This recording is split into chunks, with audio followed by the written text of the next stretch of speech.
Hey guys, welcome back to my channel. Before I go any further, show some love, please like, subscribe, and most importantly, share with your friends and family.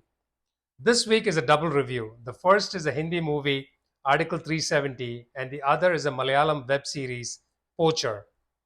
Refreshingly, both these have female led protagonists, one set in Kashmir, the northern tip of India, and the other set in Kerala on the southern tip.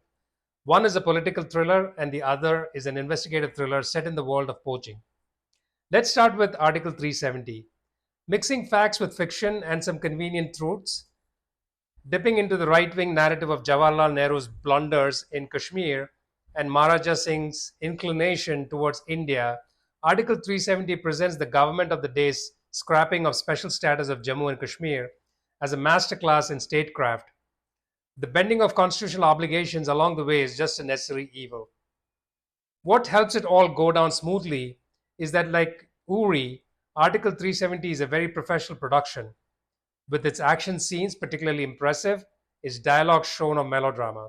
Yami Gautam, an intelligence operative who is a Kashmiri Pundit, does a splendid job shouldering both the emotional and the professional burden of the film.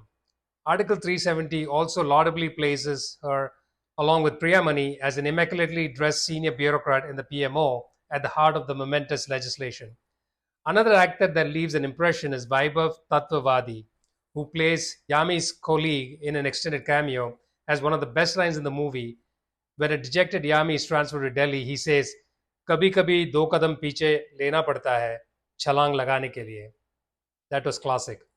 Article 370 starts as a slow burner in the first half, finishes with flourish, pacing the build up to the abrogation day as a race against time, simultaneously playing out in Srinagar and Delhi. I'd recommend you watch this movie in a theater near you.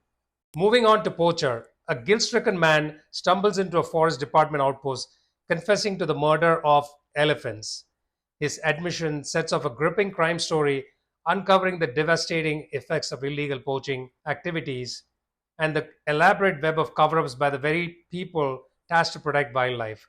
Under constant threat, a scattered group of officers, NGO workers, and volunteers chase leads and untangle threads in their search for justice. Facing down corruption and organized crime, they take on the biggest ivory poachers in the history of India, dedicated to dismantling a conspiracy that at times seems as impenetrable as the forest around it. Director Richie Mehta is yet again in top form after the much acclaimed Delhi crime. Richie masterfully tells the story in an engaging manner, taking you right into the heart of the investigation that is sought with drama, thrills, and tension. This story is as local as it can be, but a subject that will resonate with the international audience. An intense camera work, huge shout out Johan Aidit, follows the actors' faces tirelessly, and Nimisha Sajan, as the main protagonist, exudes courage, especially in the closing shot. Nimisha is yet again in great form after Great Indian Kitchen, and Roshan Matthew, as her endearing colleague, does a stellar job as the yin to Nimisha's yang. Dibyendu Bhattacharya is effective as an inspiring leader. Direction and photography is top notch. This series will definitely hit you hard to the core if you really have feelings about wildlife.